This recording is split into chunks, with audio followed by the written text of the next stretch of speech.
daerah taman lalu lintas. Pernah ngeliat banci, pernah ngerokok nggak? Ngerokok, ya justru banci yang ngerokok. Dia mulai berpikir ulang teman-teman, beliefnya. Ya. Oke, sekarang gini. Seperti yang tadi ini saya lihat dari YouTube-nya dia, konten-kontennya dia, itu ada satu yang menarik buat saya, yaitu dia mengupload satu video selain untuk cara berhenti merokok, yaitu ada kontennya beliau yang menyebutkan atau judulnya yaitu menyembuhkan penyakit fisik hanya dengan memaafkan. Betul ya? Ada ya? Ada. Oke. Itu apa sih maksudnya? Jadi teman-teman, penyakit fisik itu sebagian besar presentasinya berasal dari pikiran dulu teman-teman.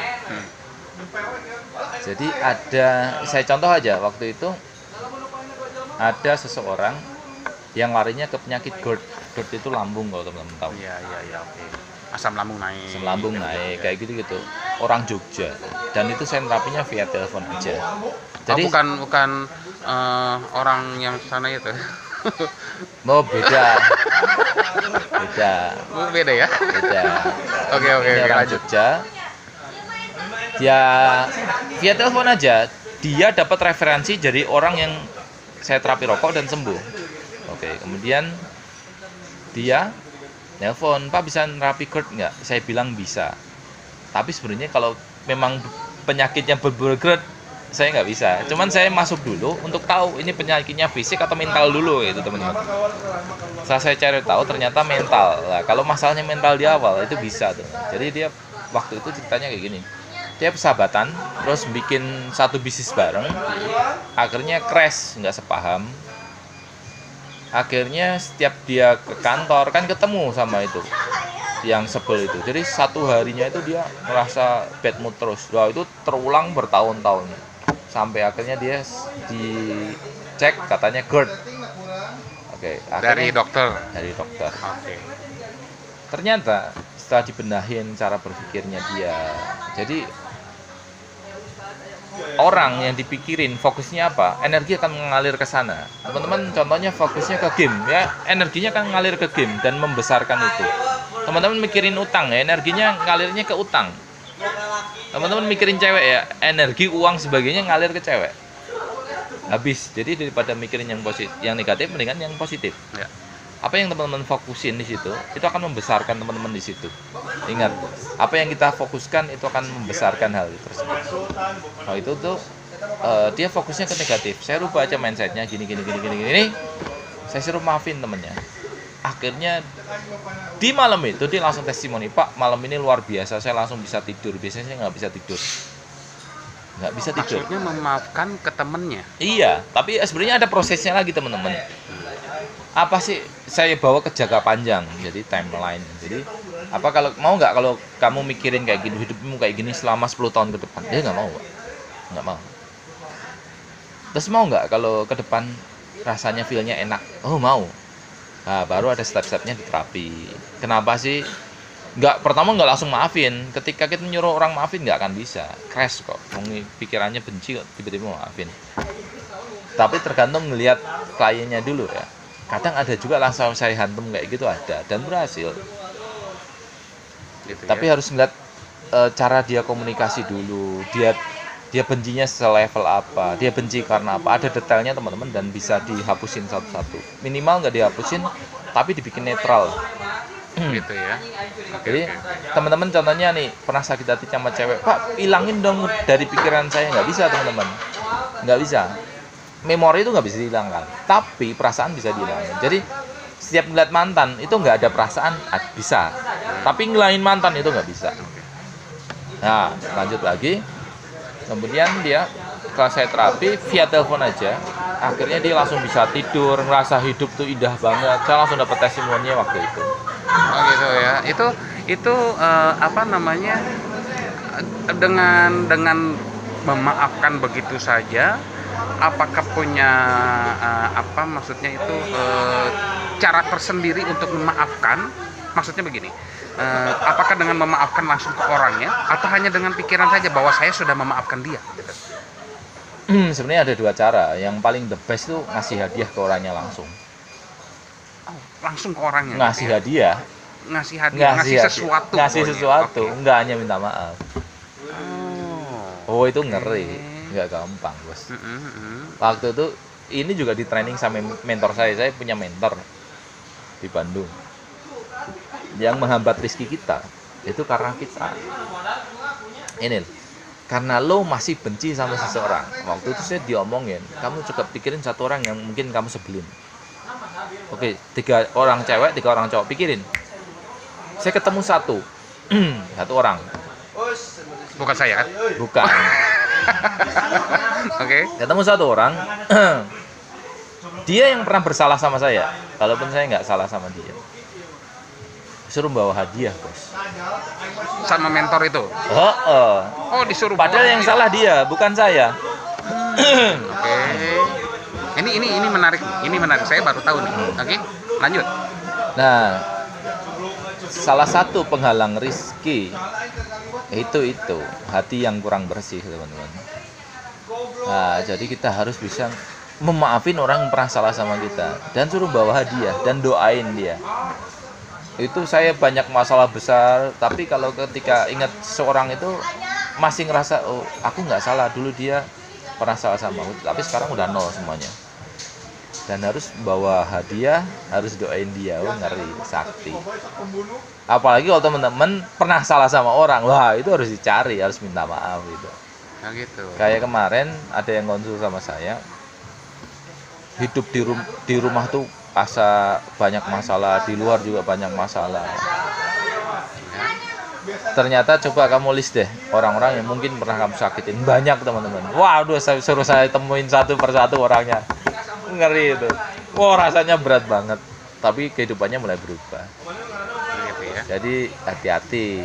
Kita urusan sama Tuhan, sama Allah, itu kita tobat selesai. Tapi kalau urusan sama manusia, Ribet.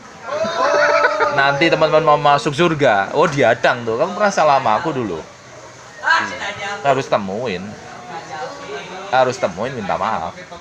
Itu Itu memang benar kejadian ya. apanya?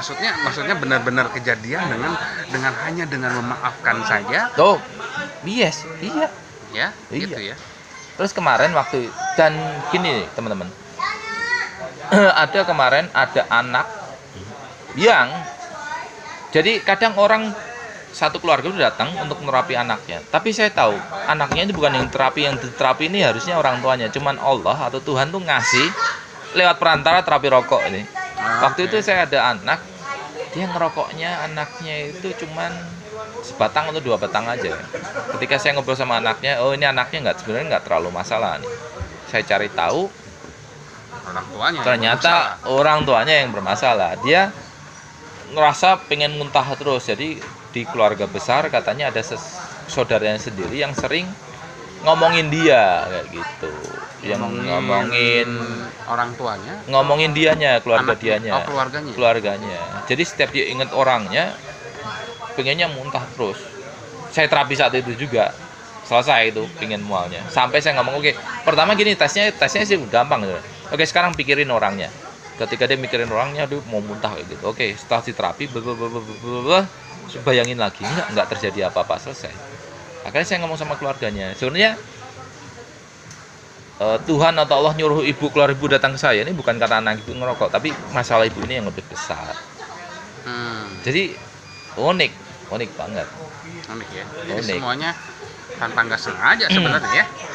Ya memang Memang udah jalan Tuhannya begitu, kayak gitu. Ya, udah jalannya begitu gitu. Emang jalannya kayak Oke. gitu. Sekarang gini. Jadi kalau saya boleh ambil kesimpulan dari pembicaraan kita dari awal sampai sekarang ini yaitu bahwa terapi ini bukan hanya untuk cara Canduan aja. kecanduan memberhentikan rokok, Sabu-sabu. sabu narkoba ya, ataupun juga seperti yang tadi barusan dengan hanya memaafkan kita dapat sembuh bukan dari segala ya, tapi dari penyakit fisik yang kita derita, tapi itu pun yang penyakit yang dideritanya itu yang berasal dari pikiran. Dari pikiran. Dari Tapi kalau pikiran, dari ya. fisik sendiri nggak Fisik. bisa. Dengan catatan dia bukannya tidak perlu ke dokter, tapi memang perlu ke dokter. Perlu juga ke dokter karena dokter yang secara medis bisa menyembuhkan penyakitnya, gitu. Dan terus yang keren tuh, yang tadi kan nyembuhin yang GERD, itu setelah dicek, setelah diterapi, itu GERD-nya nggak ada. Nah, itu dia. Ngeri. Sama seperti penyakit yang tadi barusan disebut, yaitu dengan asam lambung naik, itu bisa disebabkan oleh banyak hal. Ya, banyak hal. Itu bisa dari fisiknya sendiri, bisa dari pikiran, dan juga bisa dari masukan atau makanan. Ya, dari makanan itu bisa masuk ke fisik ya. Bisa masuk ke fisik. Oke. Itu adalah salah satu contoh penyembuhan melalui terapi yang beliau sekarang ini geluti. Hipnodoa.com. Ya, bisa cek ke sana ya. Bisa cek ke sana juga. Dan nanti juga bisa menghubungi beliau langsung. Nomor teleponnya juga ada di bawah sini. Ya, nanti saya kasih nomor teleponnya, nomor kontaknya, dan juga bisa langsung serbu channelnya dia, subscribe juga channelnya dia, like dan komen juga. Oke, untuk ini ya, untuk yang kita balik lagi untuk yang cara berhenti merokok. Ya, oke. Apakah dengan cara berhenti merokok ini dengan menjadi terapis saat ini sudah banyak menghasilkan, maksudnya dari segi duit.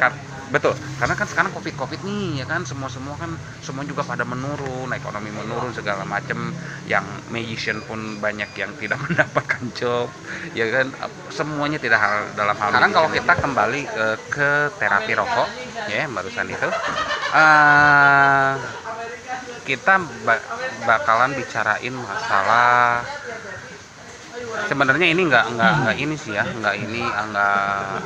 nggak harus dijawab ya, nggak harus dijawab. Saya cuma mau menanyakan tentang apakah ada biaya untuk terapi ini, yang untuk mau berhenti merokok ataupun dengan menyembuhkan penyakit fisik yang disebabkan oleh pikiran. Apakah sudah mematok harga harus bayar segini atau gimana? Oke. Kalau pengen yang gratis bisa cari sendiri di YouTube, banyak channel. Nah, tapi kalau udah pengen serius dan udah kebayang nih, oh saya buang duit sebulan 600.000, setahun 7,2 juta. Terus setahun berapa? 600. Wah, betul, 7,2 juta. 10 tahun 72 juta. Terus belum bonus penyakitnya, ring jantung, kankernya, operasinya segala macam. Jadi udah bakar duit, bonus penyakitnya. Ini sebenarnya ada tarifnya, teman-teman. Dan saya pasti bilang kalau nggak itu juga konsultasi dulu aja 100.000 bayarnya. Jadi nggak dulu masalahnya, karena harus lihat story-nya dia dulu ngerokok, belief-nya, keyakinannya yang salah tentang rokok. Seperti itu, teman-teman. Itu kalau misalkan dengan tarif segitu bisa via phone atau apapun itu ya? Ya, kalau sebenarnya ada 3 sih. Teman-teman bisa belajar dari video course-nya di hipnodoa.com atau via telepon ataupun yang VIP ketemu langsung. Oke. Garansi sembuh seperti itu. Garansi sembuh. Ya, oke. Oke, teman-teman, mungkin segini dulu dengan perbincangan saya dengan beliau. Yaitu kita sudah membicarakan apa saja sih yang beliau kerjakan, apa saja sih yang terapi apa saja yang beliau mungkin sudah dipersiapkan gitu ya, dari cara berhenti merokok dan juga cara menyembuhkan penyakit ya yang beliau geluti sekarang juga, dan juga tarik ya. Dan nanti kalau yang untuk menghubungi beliau bisa komen di bawah sini, nanti juga saya akan tulis linknya dia, nama YouTube-nya apa, channelnya dia, udah gitu nomor HP-nya juga, langsung nomor HP Anda atau langsung ke admin? Di website aja lah, bolehlah, nanti bisa lihat di situ, bisa ada chat. Oke, websitenya nanti saya kasih juga di link deskripsi juga dan di video ini juga. Dan kesimpulan dulu dong. Ya, kesimpulan. Kalau saya Anda dulu. Oke. Kesimpulan Jadi dari Anda teman-teman gimana? ingat, di dunia ini banyak masalah. Teman-teman punya masalah ini nih, selesai. Besok ada masalah lagi. Masalah ini selesai, besok ada masalah lagi. Nggak usah khawatir teman-teman. Kayak kemarin ibu-ibu, aduh Pak, saya punya masalah, anak saya ngerokok kayak gini. Di sekolah ngerokok, saya ditegur sama kepala sekolahnya. Saya nanya, nah ini dulu teman-teman. Oke, ibu punya masalah yang lain nggak? Contohnya ekonomi susah. Contohnya nggak punya tempat tinggal. Terus penyakit keras. Terus nggak punya keturunan. Ada nggak? Nggak ada, Pak. Cuman anak saya ini. Jadi teman-teman, kita dikasih masalah. Itu sebenarnya supaya kita dekat sama Tuhan. Ingat, kalau teman-teman nggak dikasih masalah, lupa sama Tuhan. Lupa nggak doa, lupa nggak sholat malam, lupa nggak ibadah intinya. Jadi, kalau teman-teman nggak dikasih masalah, teman-teman lupa sama Tuhan. Terus, ingat, kalau masalah selesai, besok ada masalah lagi. Konsepnya. Selesai, ada masalah lagi. Ada kan banyak masalah. Contoh nih, teman-teman mau nikah. Oke, setuju nggak orang tuanya? Terus, dari pasangannya baik nggak? Terus keluarganya setuju nggak? Kan masalah itu. Terus nanti nikah, jadi beneran atau jangan cancel di tengah jalan. Udah nikah, nanti bisa hamil nggak? Setelah hamil, nanti lahiran lancar nggak? Setelah lahirnya lancar, anaknya buta warna nggak? Cacat nggak? Terus anak gede dikit, temennya bandel nggak? Banyak banget teman-teman. Kok gue jadi takut ya? Banyak. Jadi harus banyak berbuat baik dan jangan bikin dosa teman-teman. Yang jadi masalah itu muncul itu karena kita punya dosa, belum tobat, ada bikin nambah masalah baru lagi. Jadi jangan nantangin masa depan. Dan satu itu yang bikin kita jadi ada masalah itu satu karena dosa. Yang kedua, konsep berpikirnya harus jelas nih. Banyak orang stres itu karena mikirnya masa lalu. Jadi ada 3 kelompok teman-teman. Masa lalu itu sesuatu yang tidak bisa kita kontrol. Masa depan itu 100% yang ada di diri kita sendiri bisa kita kontrol.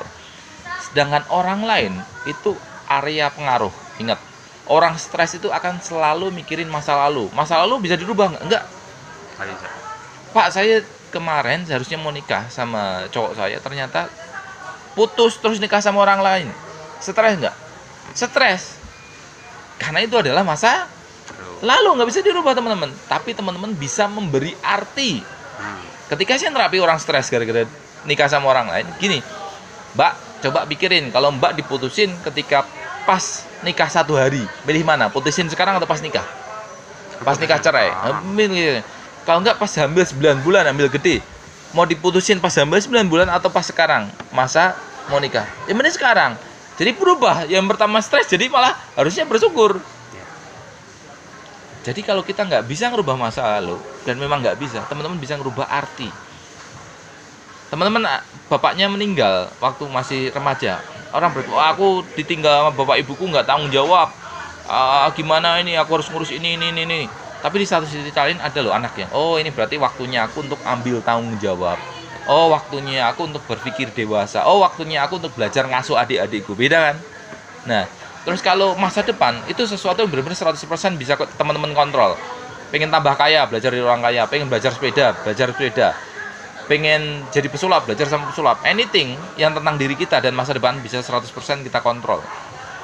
Terus orang lain, teman-teman pengen ngubah istri, nggak bisa. Saya pengen nyembuhin klien, bisa nggak? Enggak. Tapi saya bisa masuk area wilayah pengaruh. Jadi bisa mempengaruhi mereka. Oke ya, ingat ya. Jadi 3 wilayah, teman-teman. Masa lalu nggak bisa kita rubah, hanya bisa kita beri arti. Masa depan tentang diri kita sendiri bisa kita atur 100%. Dan di luar kita, istri kita, anjing kita, itu wilayah dalam wilayah pengaruh. Oke, seperti itu aja. Itu aja ya. Oke. Kalau dari saya kesimpulannya yaitu semua apapun bentuknya, dari cara Anda ingin memperbaiki diri, itu kita harus kembali lagi dari niat. Ya. Niat kita baik, niat kita mau sembuh, niat kita ingin memperbaiki diri. Kalau niat kita setengah-setengah, hasilnya pun pasti tidak akan full 100% berhasil. Ya. Dan itu pun kalau misalkan niat aja, kalau kata saya itu nggak cukup. Karena apa? Tanpa didukung oleh doa, niat itu bisa berubah. Dan apapun yang Anda kerjakan hari ini, ataupun yang Anda sudah kerjakan dari masa lalu dan yang akan Anda kerjakan, Anda harus tetap satu, yaitu apa? Bersyukur. Ya, bersyukur itu yang paling penting menurut saya. Jadi kesimpulannya yaitu, kalau dari saya, yaitu niat Anda harus dibenerin dulu. Dan karena apa namanya, tanpa doa pun niat Anda tidak akan berhasil 100%. Dan tetap bersyukur. Ya, mungkin gitu aja ya. Oke, kita nanti akan kembali lagi dengan narasumber lainnya, dengan pembicaraan menarik lainnya. Terima kasih Pak sudah hadir di sini. Jangan lupa subscribe juga channelnya dia, Agus Wiratmoko, atau Cara Berhenti Merokok ya. Iya. Gitu ya. Cara Berhenti Merokok channelnya. Oke. Nanti tulislah channelnya. Gitu aja. Terima kasih. Sampai jumpa dan semoga banyak rezeki, sehat selalu. Bye bye.